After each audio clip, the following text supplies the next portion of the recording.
Hi, third graders. Mrs. Peters here in a different spot in my yard. I'm ready to read you chapter 4 of Gooney Bird Greene.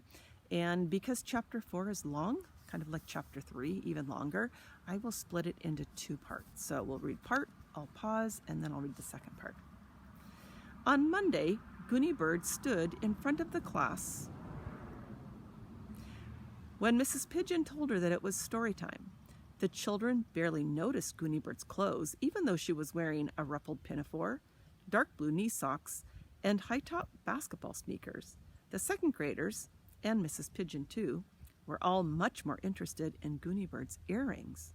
The earrings dangled and glittered and were very large. I'll show you.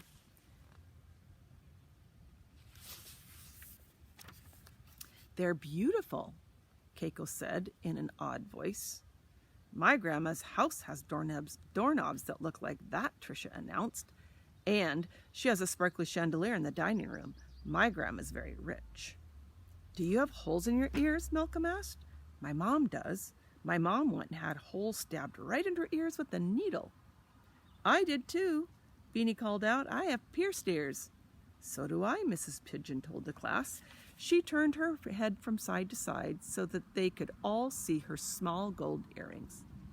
"No," Gooney Bird said, "my earrings screw onto my ears. They have little screws that you turn." Barry Tuckerman thrust his arm into the air and waved it wildly. Around him, other children had their hands raised too. "My mom has pierced ears," Barry said loudly. "Ben," Mrs. Pigeon said next. Ben said, "My mom has pierced ears, and so does my grandma." "All right, class," Mrs. Pigeon said. "Does anyone else have something to say which is not about pierced ears? Because it is time for Gooney Bird to begin today's story." All of the hands disappeared except one. Chelsea kept her hand high in the air. Mrs. Pigeon sighed. "Chelsea?" "My mom has a pierced nose," Chelsea told the class. "Oh no," Keiko wailed. "I'm going to be sick." "Shh," the other children said. When the class was quiet, Gooney Bird began her Monday story. The Prince, the Palace, and the Diamond Earrings. Once upon a time, before she moved to Water Tower, when she still lived in China, Gooney Bird Greene was on her front porch playing Monopoly against herself. Gooney Bird number 1, the Thimble, owned all 4 railroads and St. Charles Place, which she liked because it was magenta. Gooney Bird number 2, the car, was having a harder time of it. She owned Atlantic Avenue and Pennsylvania Avenue, and she liked the combination of yellow and green. She also owned both Waterworks and the electric company, but unfortunately, she was in jail. Suddenly, just as Gooney Bird number 2 tried unsuccessfully for the second time to throw doubles and get out of jail, she heard someone calling loudly, "Napoleon is missing." It was the prince, who lived next door. Hands flew up in the air, and Gooney Bird looked around impatiently at her classmates. "Are these really, really important questions?" she asked, "because I have just barely started my story." One by one, most of the hands went back down. Mrs. Pigeon had picked up the encyclopedia. "Gooney Bird," Mrs. Pigeon said, "I have a feeling you know this already, but Napoleon Bonaparte," she turned to the class. "He was the Emperor of France," she explained. "Ooh," Keiko said, "I love emperors." Mrs. Pigeon, still looking at the encyclopedia, went on.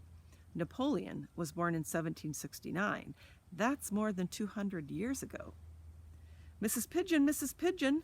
Barry Tuckerman was halfway out of his seat, waving his hand. "Yes, Barry?" "My grandmother once saw an emperor butterfly, but now it's extinct. It was purple," Barry Tuckerman said. Gooney Bird sighed. "Do you want to hear this story or not?" she asked. "I can't wear these earrings all day. They're heavy." "Yes, we do," Mrs. Pigeon said. "Please go on." "Ready?" Gooney Bird asked the class. Everyone was ready, so Gooney Bird continued. "Gooney Bird," the prince called, sounding very distressed. "Napoleon has disappeared. Can you help us find him?"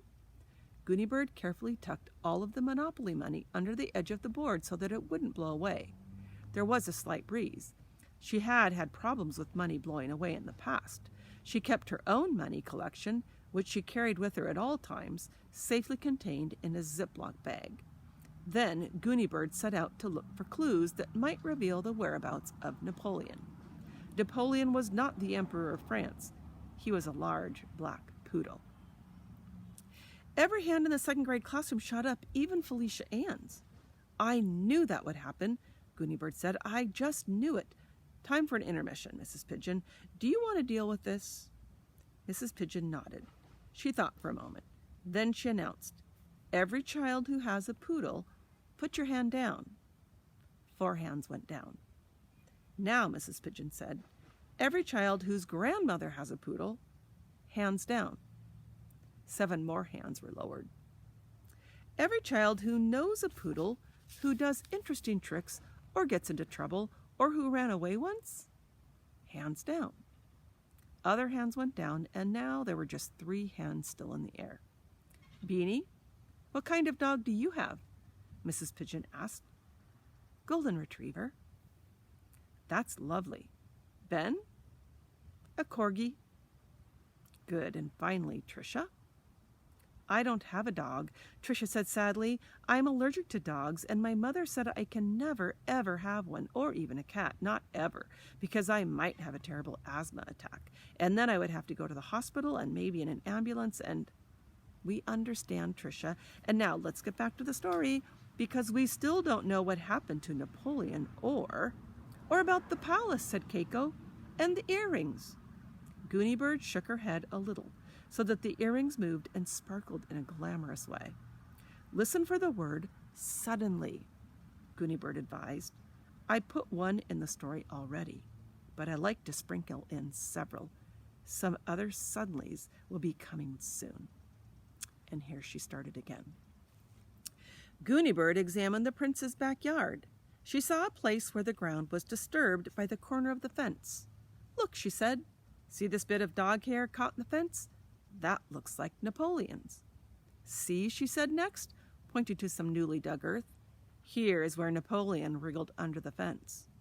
What a good detective you are, the prince said to Gooney Bird. Gooney Bird let herself out of the yard and through the gate. She sniffed. She listened. Suddenly, there's a suddenly, called Malcolm. Good listening, Gooney Bird said. Then she continued.